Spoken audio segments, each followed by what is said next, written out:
perfect, yet not the wisdom of this world, nor of the princes of this world that come to naught.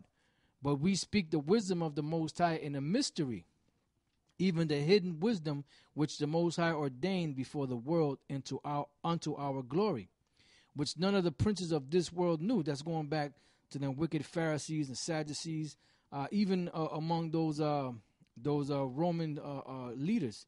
It says, for had they known it, they would not have crucified the Lord of glory, which really goes into some wicked leaders among the Pharisees and them. But as it is written, I have not seen, nor ear heard, neither have entered into the heart of man the things that which the Most High hath prepared for them that love Him. Now we have a small, minuscule inkling of certain things that we could read in the scriptures, but we really have no idea the things that are prepared, that Yahweh Bashem Yahushua has prepared for us, man. Can you imagine, going out space traveling to different planets? That's a great thing, and many other things, that you can't even fathom. Yep. Man can't even go in the sea without putting on some kind of breathing obstacle, a contraption to go down a certain depth in the sea. Yeah, the closest example, Star Trek, the old Star Trek. then the new ones too, of going out into other planets. But that was a Hollywood manufacturing. Which they got from the scriptures. Yeah, based upon the scriptures. But just like an elder apostle Ramnab said, you don't really have no idea, and that's Isaiah 64 in the 6th chapter. Hey, the scripture, the Most High said, Yahweh said of the Most High that on the Most High's, I believe it was Yahweh that said it, on the Most High's right hand are pleasures evermore. So you don't really know, we really don't know what living is. We really don't know what is really prepared.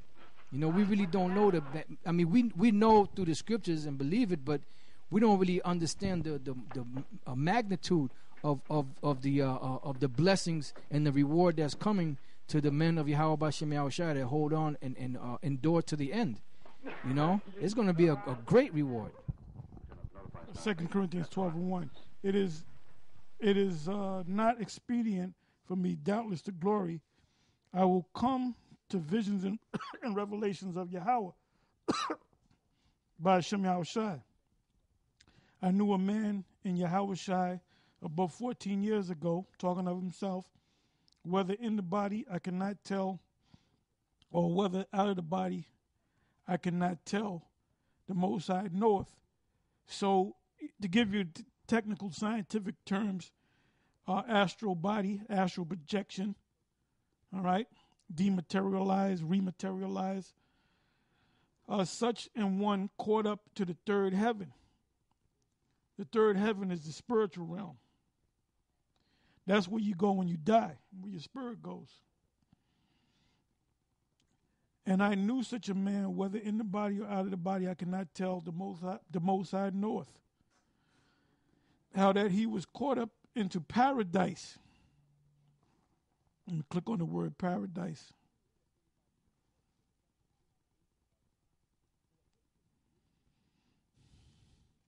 Wasn't talking about the Garden of Eden either, which was paradise on earth.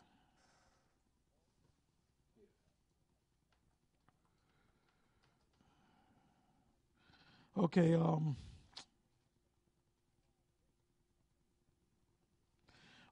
the Persians, a grand enclosure of a preserve, hunting ground, park, shady and well watered, in which wild animals, bullshit. It says the part of Hades which was thought by the later Jews to be the abode of the souls of pious until the resurrection, which the Catholics teach, that's purgatory. But some understand this to be a heavenly paradise. The upper region of heavens, or of the heavens. According to the early church fathers, the paradise in which our first parents dwelt before the fall still exists. Talking about Adam and them, neither on the earth or in heaven, but above and beyond the world. So they didn't understand it. Paradise is the heavens of heavens, the spiritual realm. When someone dies, that's where they go. They don't want to come back here. It says how that he was caught up into paradise and heard unspeakable words which it is not lawful for a man to utter. Meaning he couldn't put it into words. That's what it meant. Unspeakable. Of such an one will I glory, yet of myself I will not glory, but in mine infirmities. For though I would desire to glory, I shall not be a fool, for I will say the truth. But now I forbear, lest any man should think of me above that which he seemeth me to be, or that he heareth of me.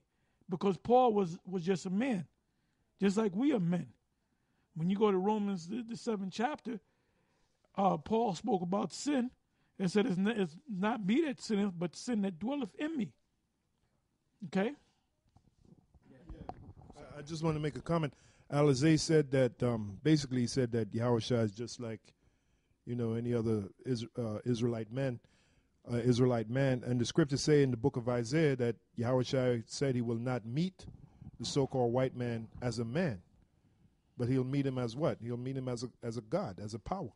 Yeah, Alizé doesn't know what's going on. He's completely, and that's why the other night when y'all had the live show, I kept throwing his name up there, and I said, somebody said, well, where is he? He ain't on. I said, look, he's here. He just haven't manifested himself. And then all of a sudden, the demon manifested himself. He watches all our shows. Okay. 7. Unless I should be exalted above measure through the abundance of revelations, meaning breakdowns. He had breakdowns that went over Peter's head because Peter said that in 2 Peter's. It says, there was given to me a thorn in the flesh, the messenger of Satan, to buffet me, lest I should be exalted above measure. For this thing I be so, and it's all about this what we call the reason why the elect, the men of the Lord, the prophets, if you will, the apostles, the elders, we're here to do this thing, man. The thing that we're doing right now. Not to build a goddamn hospital and call it the hospital of the apostles, or open up a goddamn chain of hotels and something like that, or banks. We're not put down on this earth to do that, man. So what Nate is doing, and the reason why people are following him, because people love materialistic things, because you're material in the flesh. But what we're doing is spirit. We're doing exactly what we're supposed to be doing, man. Teaching this word.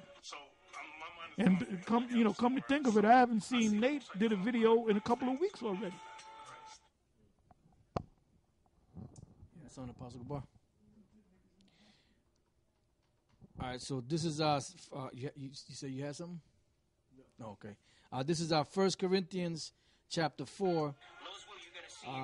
Verse 5, the point is in verse 6.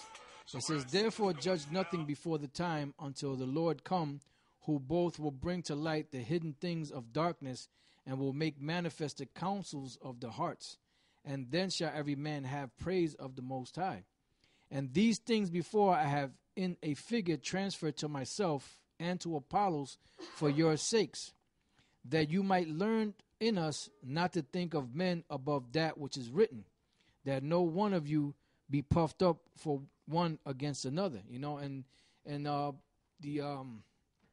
King David said, in my haste, I said that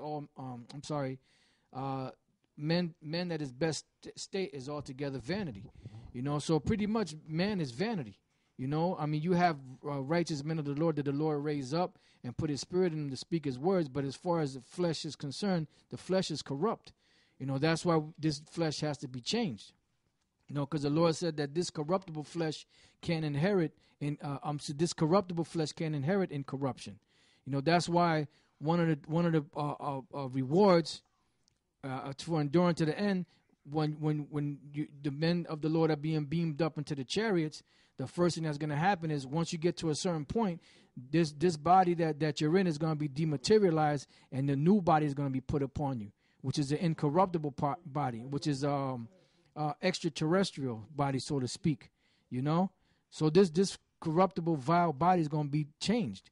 But the reason why you're going to be able to go up into the chariots with it to a certain point is because your enemies are going to be able to behold. The Lord said that your enemies shall be able to behold. You say, oh snap, this is so and so, that's so and so.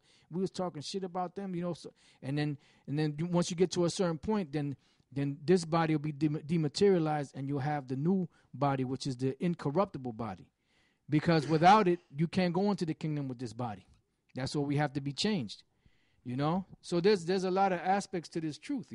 So man, like King David said, man at his best state is altogether vanity. Meaning, man that has everything, that has, let's say, a castle, land, servants, chariots, the best of food, gold, silver. I mean, everything.